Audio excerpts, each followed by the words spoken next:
101 people he will kill. People said, don't go this way. This is an animal. Then Gautama said, if I don't go, who will go? He said, rubbish, you are definitely an insane man. Then Gautama said, you must go into the town from which you have killed 100 people.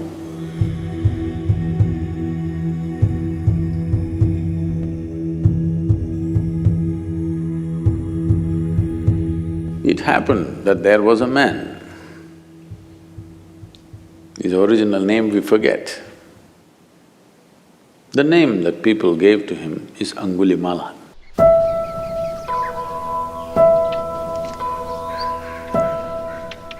Something happened to him.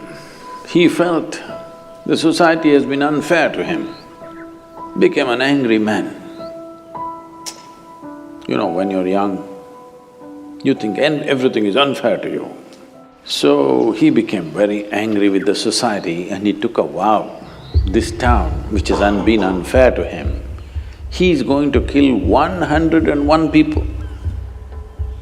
101 people he will kill and he will cut each one of their thumb and wear it as a rosary around his neck, a garland of fingers or thumbs. So he went about doing this. People were terrified to go this way. He is housed in a jungle, but this is the pathway to go to many other places. People got killed. Over a few years, he killed 100 people. He just wants one more to satisfy his lust. So one day, Gautama Buddha came to this town. So by now, because he's wearing a garland of these fingers, they called him Angulimala. That means one who wears fingers as his garland. He just needs one more finger for him to complete his vow.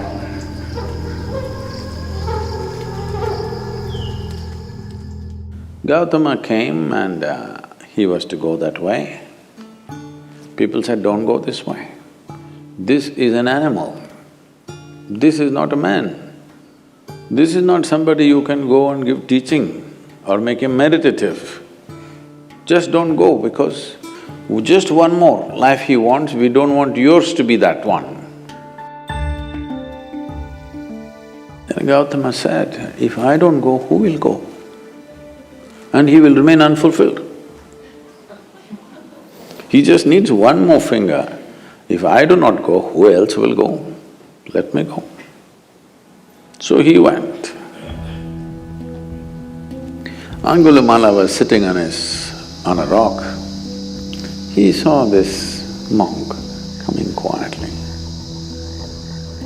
By now, he's enjoying his reputation. People are terrified of him, he likes it. Just the mention of his name, people tremble. He's beginning to enjoy it. So, sitting there on the rock, he roared just to make this monk know that I am here and this is your end coming. Gautama looked at him, kept walking with a smile on his face quietly. He didn't like this. Usually, when they see him or when they hear him, people run helter-skelter, wanting to save their lives. He likes that. This man is just walking. He didn't like it. He jumped off the rock and came and stood in front of him. Said, who the hell are you? And, do you know who I am? He showed his mala, all fingers. Oh.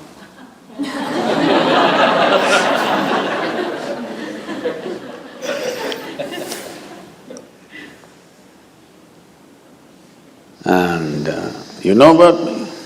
Gautama said, well, I've heard a lot about you. What about it? And he kept walking. Where do you think you're going? You're still going when I'm talking to you?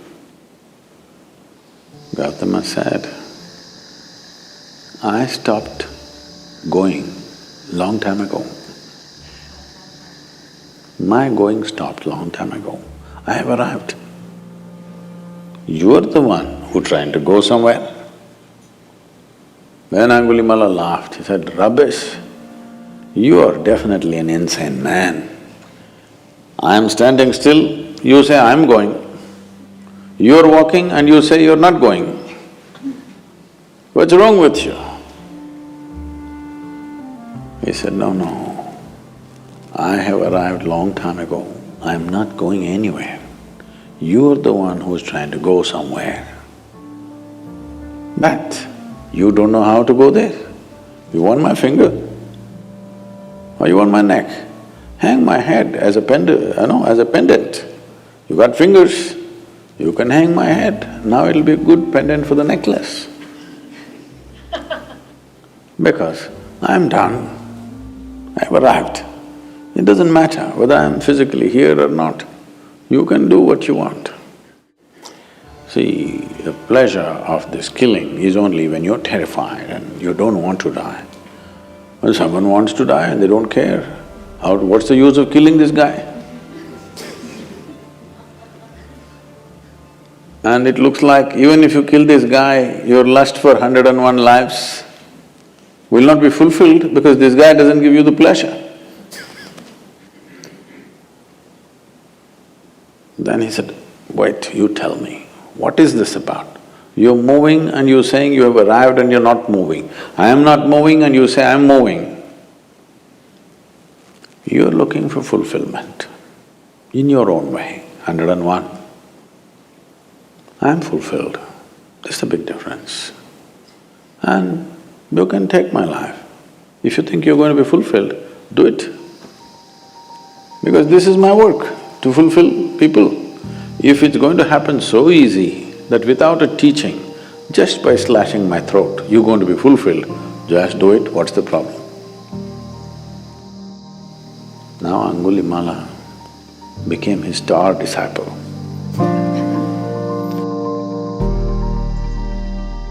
Then Gautama said, "You must go into the town from which you have killed 100 people. In a small town, 100 people means almost every family has lost somebody to this man. So he made him into a monk. Gautama's monks were called bhikkhus. Bhikkhus means beggars, literally. So he gave him an yellow cloth and a begging bowl. He said, "Go, look for some food in the town." So Angulimala came into the town as a monk. People saw this and they were terrified, they don't know why he has come. They all went and stood on their terraces because they are afraid what he will do. Then when they saw he's become tamed, he's not the same fierce man, then they started throwing stones at him because each family has lost somebody to him. So he continued, stones hit him, he was bleeding all over.